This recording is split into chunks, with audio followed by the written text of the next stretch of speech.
Forget gurus. Forget anyone claiming to be an online business expert without going through the challenges of entrepreneurship themselves. The Real Money, Real Business podcast is here to prove the best insights in online business comes from your fellow online business builders. We dig into stories of entrepreneurs selling their business on the Empire Flippers marketplace so that you can learn how they made their business profitable, how they overcame obstacles, and what lessons they learned in their online journey. If you want to take your business and your knowledge to the next level, you've come to the right podcast. Let's get started.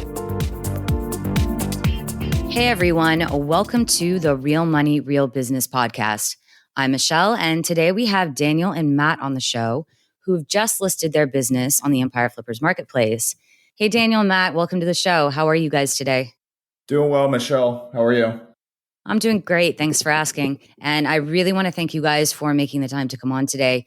I am really looking forward to learning more about your business. I think you have some really interesting things going on. But before we dive in, let's go over a brief summary of it. So it's an Amazon FBA business in the sports and outdoors niches created in July 2017. The average revenue for the business is $46,336 per month, and it makes an average of $12,191 per month in net profit. Included in this sale is an Amazon Seller Central account with 3 SKUs, a Walmart account, trademarks, and supplier relationship. For everyone listening, you can visit empireflippers.com/marketplace and search for listing 59832 to learn more about this business. Or you can unlock this listing to start your due diligence if you're interested in purchasing this asset. So Daniel and Matt, now I want to turn it over to you. What can you tell us about your background in starting and running online businesses?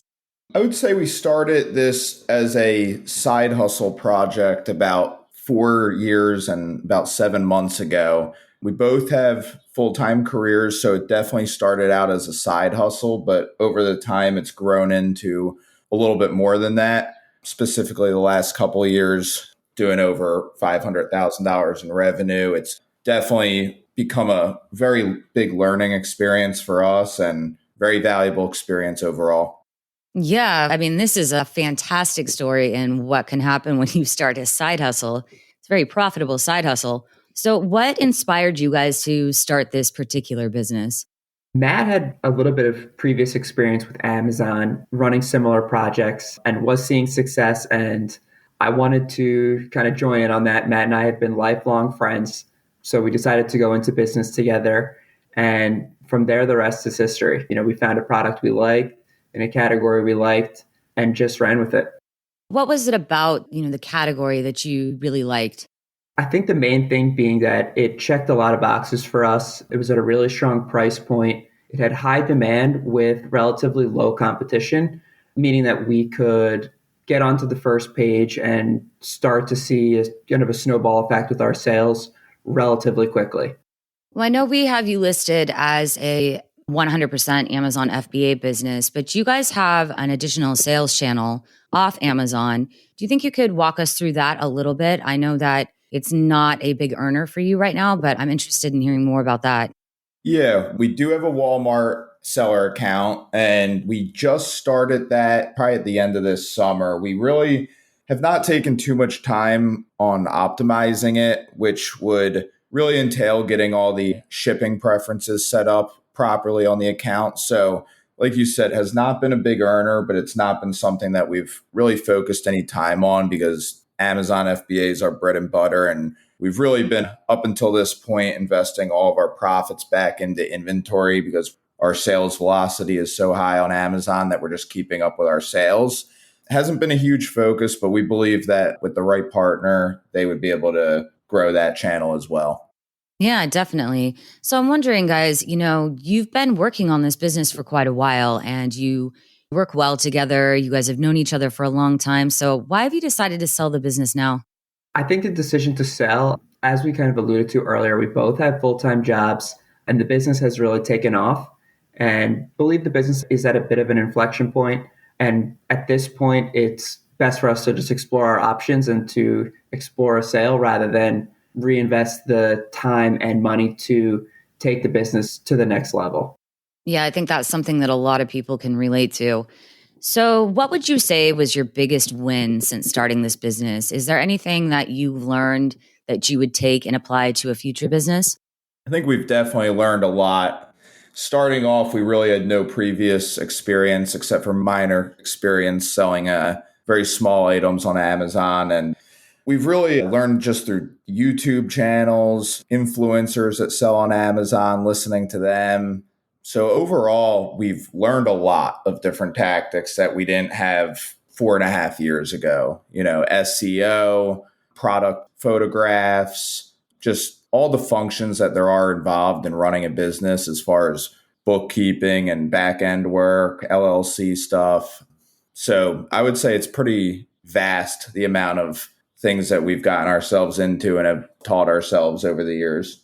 No, that's fantastic. And there's so many resources out there for people to learn how to sell on Amazon. Although I imagine it can be a bit difficult to know whose advice to take on certain topics. Out of curiosity, do you guys have somebody that you would recommend that you thought did a really good job? Not in particular, no. Really just combing the internet and, using our gut to know what we felt sounded right or didn't sound right. No specific mentor, though. Okay. Well, what would you guys say it was your biggest setback or challenge?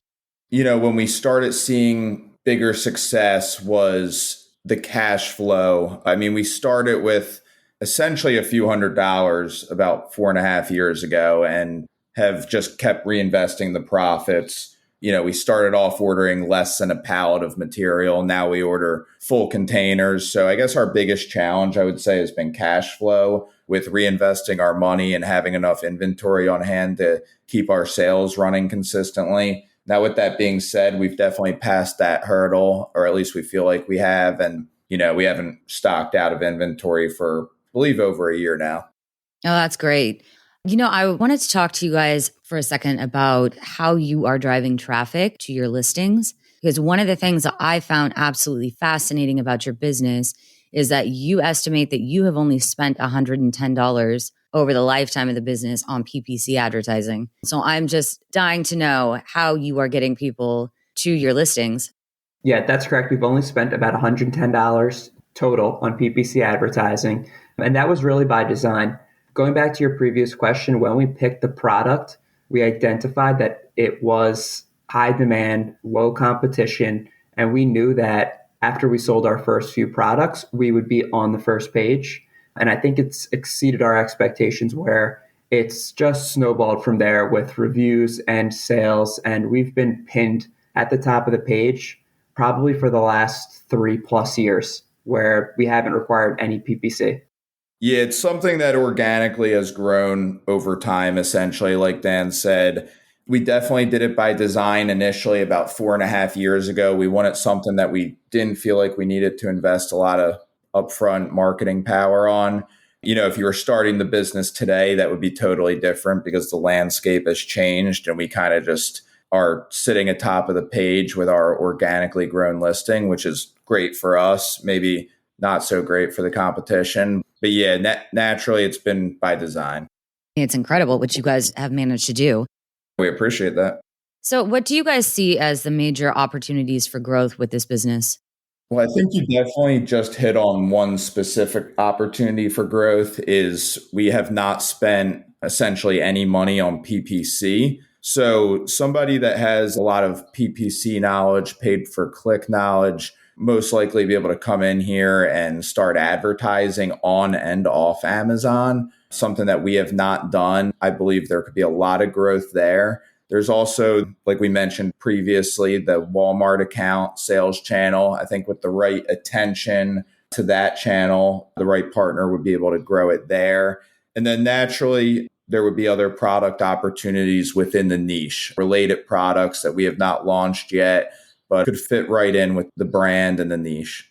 Do you think that we could walk through your supply chain as it stands right now? You guys have a really interesting model there too. So I was wondering if you might be able to fill us in on what you guys are currently doing. Sure. So we order the products from our manufacturer in China. Products are shipped ideally by the full container from Tianjin to either the port of New York or Philadelphia, just depending on availability. And from there, the products are truck down to our self-storage facility just outside of Philadelphia. And at the self-storage facility, we have full dockside access, and the pallets are simply and easily just unloaded right off the container. We store the products in our facility, and that unloading process happens maybe quarterly. From there, we schedule UPS pickups maybe once every 6 weeks or so to send the products from our storage facility into Amazon. And to piggyback off of what Dan's saying, this logistics process is something that has worked for us. We believe this to be another opportunity for the correct buyer to come in here and cut these costs. It's something that could easily be farmed out to a 3PL, or you could even easily ship in to Amazon by the full pallet, which we do not currently do. That would save people money as well. The main reason why we don't do that at this time is because we both work full-time jobs, and you would have to commit to sitting around or having somebody at the warehouse about 8 hours during the pickup day, Monday through Friday, which we are both in an office at that time. So that's another opportunity that kind of rang a bell when Dan was talking about it to me. That's an excellent point. I'm really glad that you were able to touch upon that, because I know that you had mentioned that as an opportunity for growth and just a way for, a future owner to be able to cut a little bit of time and cost out of the way you guys have your system set up right now.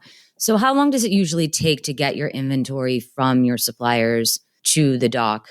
Typically, we're seeing about 4 months. We are in the process of completing an order right now that will be just on that 4-month time frame. Of course, before COVID, it was a little bit shorter. In the peak, the shipping crisis, it was a little bit longer, but we expect it to normalize right now around 4 months. Okay. And how often are you in contact with your suppliers? We're in contact pretty frequently, placing orders probably about once every 3 to 4 months. But he has very open communication, quick to respond, and always there if we have questions. That's really good.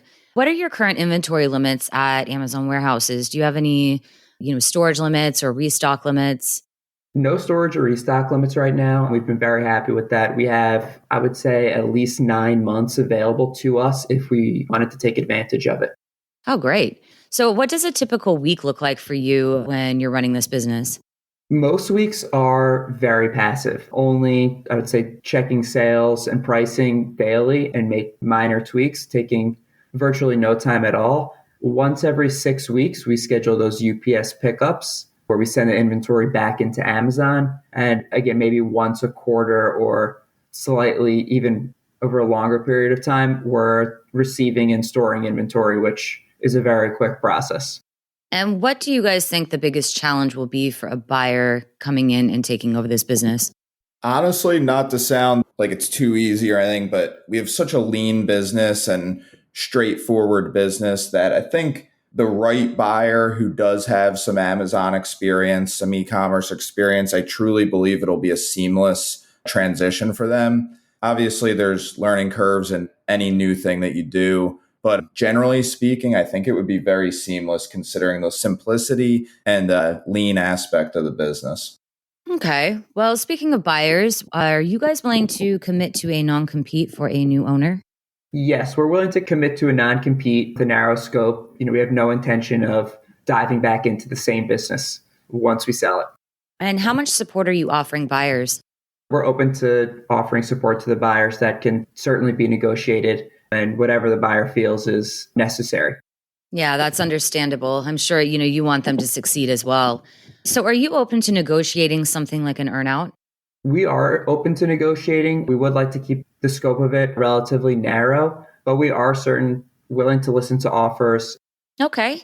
And if you're putting yourselves in the shoes of a buyer, why do you think this is a business worth buying? I think the number one thing would be the potential growth in future growth and revenue, considering that we've really grown this completely organically. Also, I believe for the right seller, they could easily bring this in and cut a lot of costs on the logistics side of things. And then thirdly, and probably most importantly, is how passive this business is. It's truly extremely passive, especially once you farm out the logistics side of things completely. like Dan said, the checking of the Amazon account takes virtually no time. We usually do an hour phone call once a week, mainly because we like to. So generally speaking, the number one thing would be how passive it is. And is there anything else that you guys would like to share that we might not have covered? Not that comes to mind. No, I think we touched on it all. Wonderful. Well, I really want to thank you guys for coming on and giving us a little more insight into both you and your business. I've really enjoyed this, and I appreciate you guys taking the time out of your day to come on. We definitely appreciate it too, Michelle. And this has been a good experience talking with you. All right, everyone. Thanks for listening. To learn more and see if this listing has already been sold, head over to empireflippers.com/marketplace and search for listing 59832. If you're watching this on YouTube, click the link in the description to go straight to the listing. Once you've unlocked this listing, you'll be given everything you need to know about this business. So until next time, enjoy your digital journey.